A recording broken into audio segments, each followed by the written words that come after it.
Television professionals use all kinds of specialized vehicles in their work to bring viewers all their favorite programming. Join me, TC Muzinga, in exploring all these kinds of specialized vehicles here on Wheels of Media. First up, we have the iconic news van. If you spend a lot of time in the metropolitan areas, you've probably seen these from time to time as reporters rush to bring you your daily news.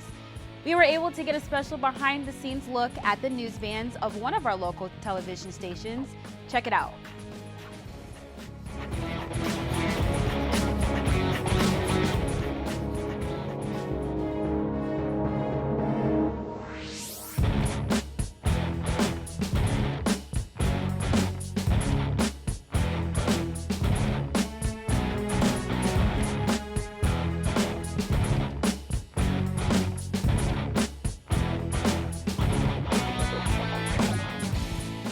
Howdy folks, I'm David Koziol and welcome to Wheels of Media. To best show off vehicles specialized for media, I decided to head over to one of Milwaukee's local television stations, today's TMJ4. Welcome to TMJ4. Here we have several of the trucks that we use on a daily basis, both the old ones and the newest. My name is Scott Keski, I'm a broadcast engineer. I went through the MATC program, and this is where it got me.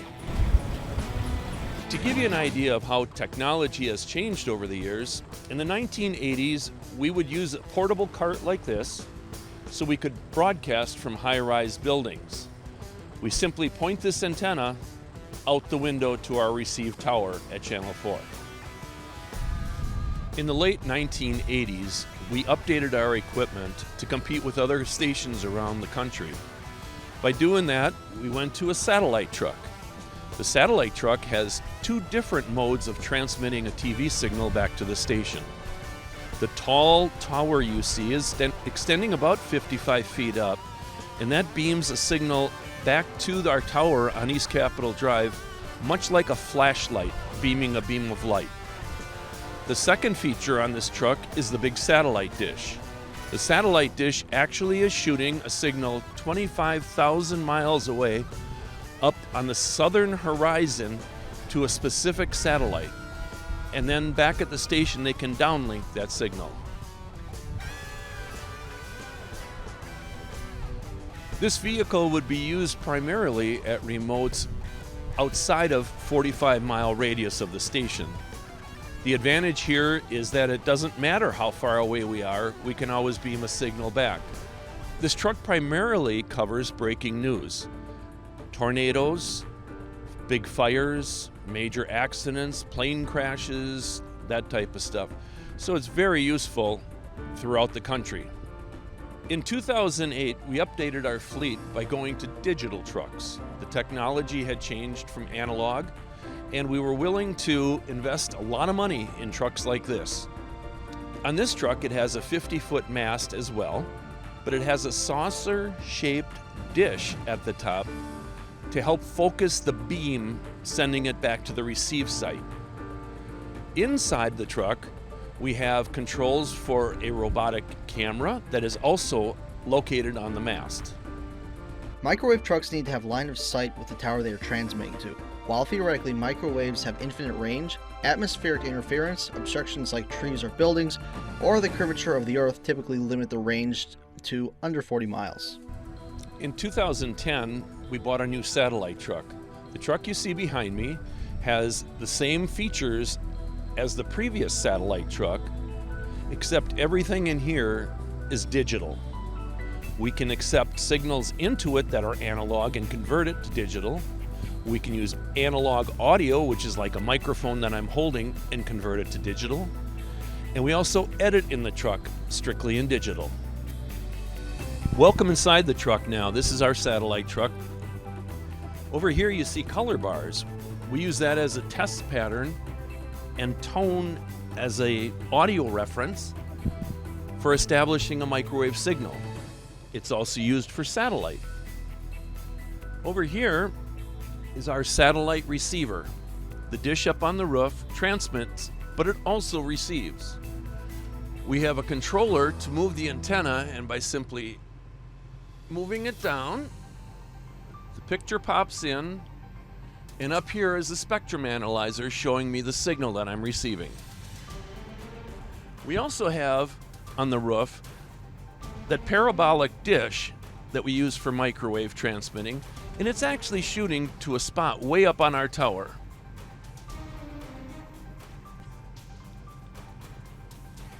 Here we have the controls for the receiver. We have a number of presets in there. A number of times that channel 4 has been up on the satellite. And from here we have a number of presets. As we enter them in, it changes the parameters, and we can see a variety of different signals that are up on the satellite. Each satellite has 23 channels. Okay, this goes on for a while, and it's very complicated and kind of boring. Basically, satellite trucks relay signals from the trucks back to the station. Don't believe me? I'd like to reference up here our spectrum analyzer. And the different signals that I can recognize by looking at this picture.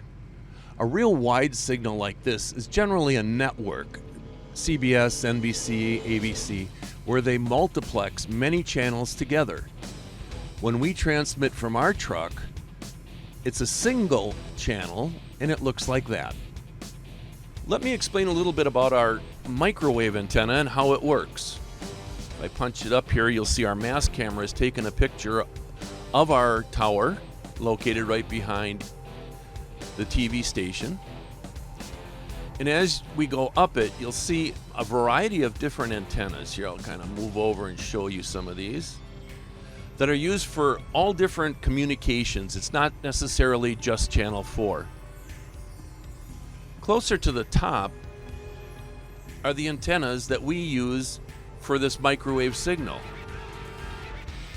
From the truck, we beam to these two devices that look like large soup cans, but they're probably 6 or 8 feet across. For channels 10 and 36, your transmitter building is located right behind our station. Here are the towers that are right behind our towers. I want to give you an idea of how well or how close I can zoom into I'm going to go for that light here.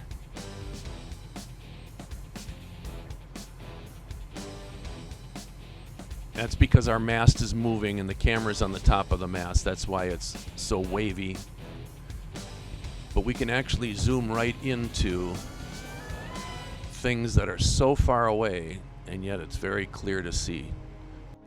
Now, this is digital zoom. There are no shifting lenses here. The camera is really just enlarging the image, just like you do on your cell phone.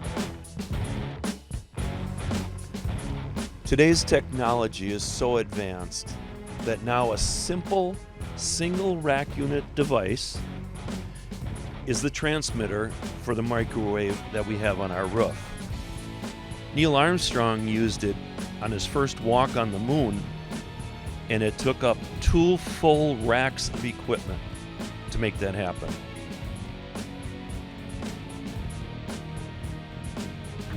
On the inside of the truck, we see several special modifications, basically just making the inside of a van a usable workspace.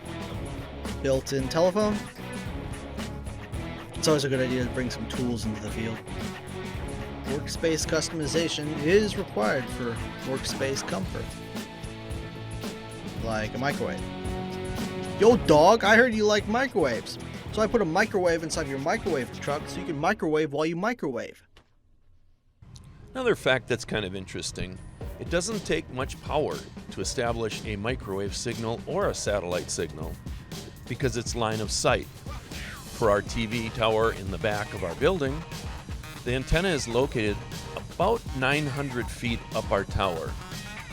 We can establish a signal as far as 45 miles from here with very little power. The satellite, on the other hand, is always available up in the sky, so we don't have a problem with a signal. Rain, snow, and fog do hamper our signal, though. Something of note here in the front of the truck are remote controls to start the generator and warning devices that are hooked up to the truck where you can't move the truck if a mast is up in the air. Behind the digital equipment is a storage section with room for any extra gear the team needs in the field. In the back of all of our trucks, we carry a variety of items. Safety equipment, cable trays, sandbags to hold lights steady, various cable lengths. Then we have both fiber optics and copper wire. A high-definition signal does not travel very far in copper wire. That's why we use fiber optics for the long runs. Probably the most important item back here, the generator, which powers the entire truck. Most of us will never be able to afford our own microwave van, but there's a lot that the budding filmmaker can do to make their own personal vehicle to optimize it for field media acquisition. This program's producer, David Koziol, is one such filmmaker who is always looking to further optimize his vehicle for field work. Here's his guide to choosing and modifying a consumer vehicle for media use. First off, buying the right car. If you know ahead of time that you'll be using your own car for field work, you have an opportunity to choose the perfect vehicle. David recommends a light SUV or large crossover if possible. When a filmmaker goes into the field, they must consider several things. Where am I going? How much equipment am I taking with me? And how many people are coming with me? David recommends a light SUV because it's the best balance across most of these factors. A sedan or smaller vehicle is often too small to carry the large and heavy camera required for professional filmmaking in the field. A full-size SUV can carry more equipment and people than a sedan or light SUV, but gets worse fuel economy, but is harder to navigate in smaller spaces. Light SUVs are often the best balance of both worlds. They are large enough to carry equipment, but small enough to navigate small spaces. Think about where the most of your field shoots are. If you do more field shoots in the city, a smaller vehicle is best due to its nimbleness and better fuel economy. If you require a lot of equipment or tend to have a large crew, a full-size SUV or van is your best bet because of the size. Stay away from compacts, convertibles, and motorcycles for obvious reasons. If you have a pickup, ensure it is fully covered so you can be reasonably sure that your equipment is secure. A good rule of thumb is to find a vehicle that can seat at least 4 people and has a decently large trunk or cargo area. Whatever you end up getting, ensure that you put some kind of heavy rubber mat down in the trunk to protect the interior of the car. Most SUVs will come with something like this standard. Thicker mats are better as they absorb more motion shock, thus keeping your equipment safer. If at all possible, find a car with hooks in the cargo area so that you can tie down your cargo. Always tie down your equipment if possible to ensure it is transported safely. No matter where you are in the nation, dead car batteries are a possibility. Carry and know how to use a pair of jumper cables. These are very important in colder climates. Always have a medium or large tarp in your car. A tarp can be used to cover the items in the back of your car. Most light SUVs have tinted windows, but physically covering your equipment can provide better protection against the sun and make it more difficult for robbers to realize that your car is worth breaking into. Carry bungee cords or other types of straps for securing your load.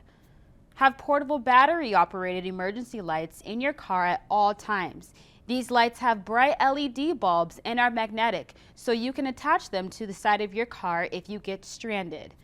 If you live in colder climates or you visit them, always keep an ice scraper in your car.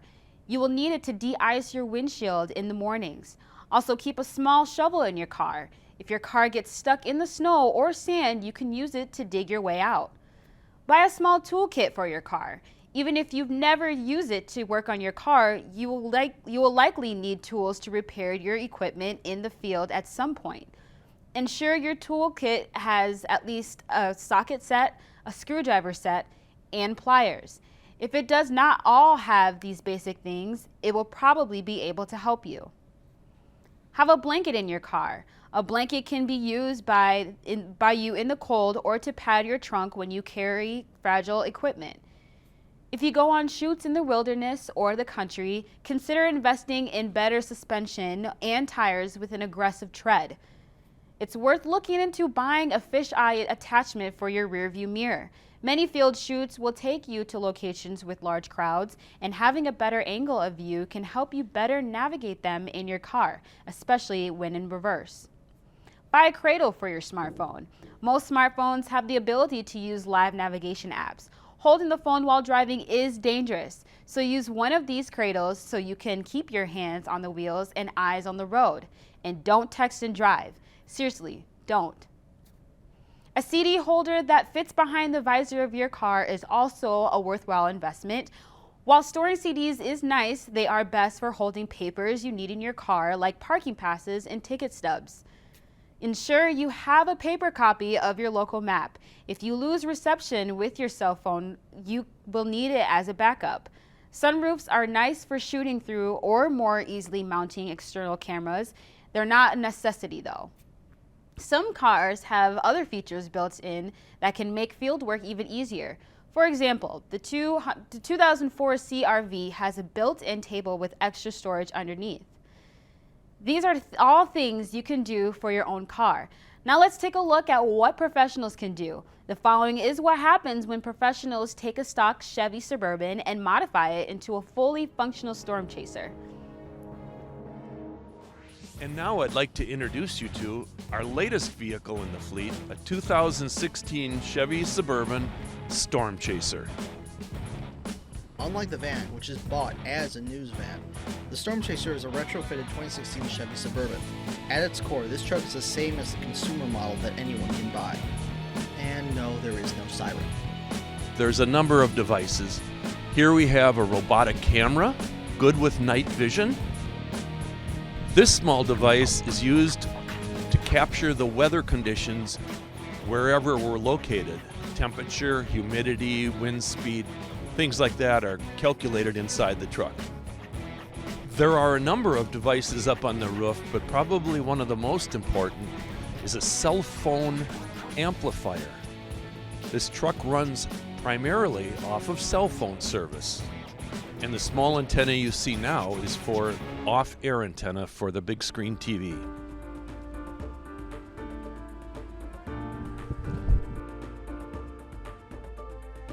What happens when you need to use that Robo Camera in detail? You just open up the back and pull out the plasma.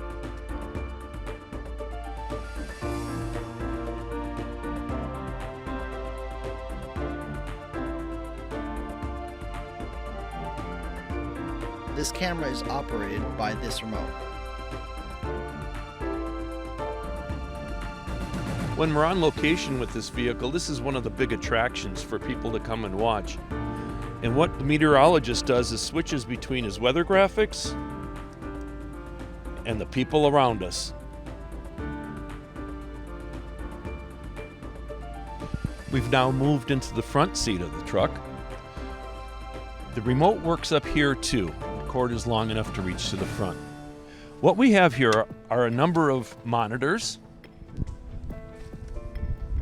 That's from our 360-degree roof camera. Then we have another camera that's pointing back at me. And we have a camera pointed out the front of the vehicle. The laptop you see here is used by the meteorologist to put together his weather forecast. He actually does that here on remote, and this computer is linked to the one back in the weather center. The output of the weather center computer is then fed back to us so he can see when he makes changes on the air. It's actually originating from this computer. There are a number of lights inside the truck to light the talent.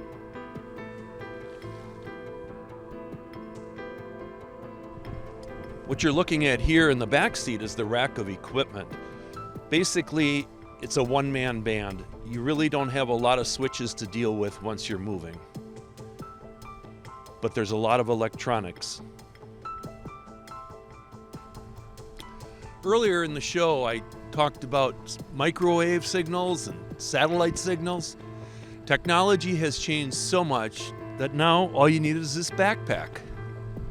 This small device handles 4 different cell phones and combines it into one signal to operate the Storm Chaser.